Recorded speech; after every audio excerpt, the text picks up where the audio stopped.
Pemirsa, ketika musim hujan tiba, beberapa kawasan pariwisata di Gianyar sering dilanda banjir, sehingga mengganggu kenyamanan wisatawan dan masyarakat. Mengantisipasi banjir, kesadaran masyarakat sangat diperlukan dalam menjaga kebersihan got, salah satunya dengan tidak membuang sampah sembarangan. Pariwisata di Kabupaten Gianyar sering terjadi banjir. Tokoh masyarakat Nyoman Arjawo menyatakan untuk mengatasi banjir dan meluapnya air ke jalan khususnya di jalur pariwisata di masing-masing desa sudah disediakan mobil sampah serta dilakukan pembersihan di got-got.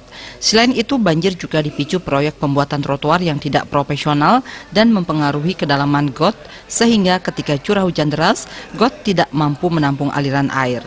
Kesadaran masyarakat dalam menjaga lingkungan dengan tidak membuang sampah sangat diharapkan.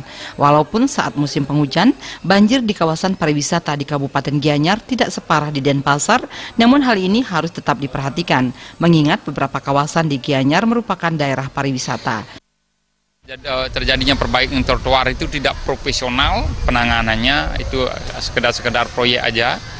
Itu juga mempengaruhi air itu akan naik ke jalan raya itu sendiri. Ya, banjir kecil-kecilan dapat dikatakan itu kan mengganggu satu kerusakan jalan, dua mengganggu lalu lintas, tiga itu kenyamanan dan lain sebagainya, dan empat itu secara tidak langsung itu kan terjadi kekotoran, kumuh ataupun suasana tidak nyaman di jalan itu. Mungkin dibuat sedikit dimas, itu sering asapnya tergenang dan dicelup.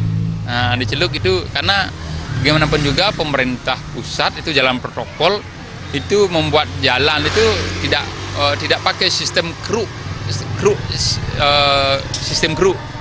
Ini kan ditumpuk terus gitu sampai dulu pernah meninggikan jalan itu sampai 40 cm.